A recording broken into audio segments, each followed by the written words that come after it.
Hallelujah. Praise the Lord, praise the Lord, praise the Lord. ప్రియ సహోదరి సహోదరుడా, దేవుని ఆత్మ చిన్నది, నూతనత్వమును కలిగించే ఆత్మ. నూతన ఆత్మను మన హృదయంలో ప్రవేశపెట్టాడు తండ్రి దేవుడు.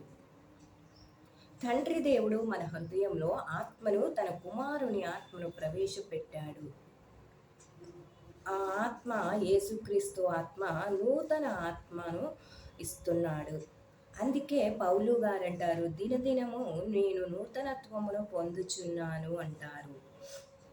మీ హృదయములలో నా ఆత్మను ఉంచుదును, మర్త్య శరీరములలో ప్రవేశపెట్టించినప్పుడు నా ఆత్మను జీవము గల శరీరముగా లేస్తుంది అని తండ్రి దేవుడు చెప్తున్నాడు. మృత్యమైన శరీరములో ఆత్మను ప్రవేశపెట్టాడు.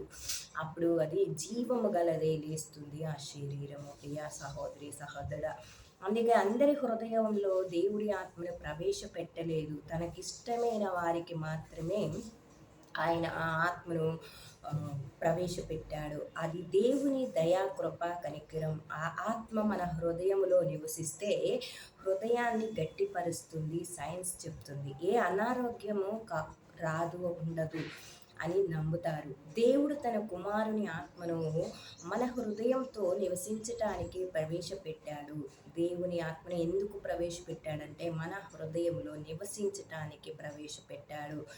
ఆత్మ మన ఆత్మతో కలిసి తండ్రి దేవుణ్ణి అబ్బా తండ్రి అని ప్రార్థిస్తుంది. ఆ ఆత్మ, మన ఆత్మ ఉంటుంది కదా, మరి మన శరీరంలో మన ఆత్మ ఒకటి ఉంది, మళ్ళీ తర్వాత దేవుని ఆత్మను ప్రవేశపెట్టారు. ఇప్పుడు ఎంతమంది ఉన్నట్టు? ఒక్క శరీరంలో ఇద్దరు ఉన్నట్టు. ఈ ఆత్మ ఏం చేస్తుందంటే యేసుక్రీస్తు ఆత్మ తండ్రి దేవుణ్ణి ఏమని ప్రార్థిస్తుందంటే అబ్బా తండ్రి అని ప్రార్థిస్తుంది. ప్రియ సహోదరి సహోదరుడా, అందుకనే అంతేకాదు, యేసు జన్మించటానికి స్థలం లేదు ఆ రోజులలో, 2024 సంవత్సరాల క్రితం. అందుకే ఆయన పశువుల పాకలో జన్మించారు. ఈనాడు మరి 2025 సంవత్సరంలో ఈనాడు మన హృదయంలోనికి యేసుక్రీస్తుకి స్వాగతం చెబుదాం. Welcome to my heart. నీకు ఆనాడు నివసించటానికి చోటు లేదు ప్రభువా, కానీ ఈనాడు నా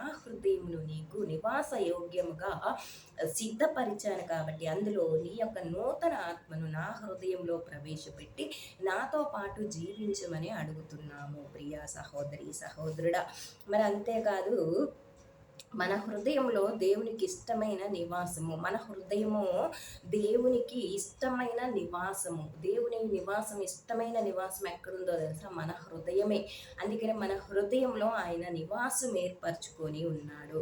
ఈ ఈస్టర్ పండగకి కూడా మనము ప్రభువా మన హృదయంలోనికి రండి, 2025 సంవత్సరంలో మరి మీ ఆత్మను నా హృదయంలో ప్రవేశపెట్టండి. మీ చిత్తమైతే నేను మీకు స్థలముని ఇస్తున్నాను, నా హృదయంలోనే మీకు స్థలం ఇస్తున్నాను. నాకు ఉండడానికి ఇల్లు లేదు, తినడానికి తిండి లేదు, కట్టుకోవటానికి బట్ట లేదేమో, డబ్బు లేదేమో, ఆర్థికంగా నేను పేదరాలిని, కానీ నా హృదయం అనేది ఉంది కదా, ఆ హృదయంలో నేను మీకు ఎప్పుడూ కూడా నివాసం ఉంచాను. నా హృదయంలో నివసించమని ఆహ్వానిస్తాము.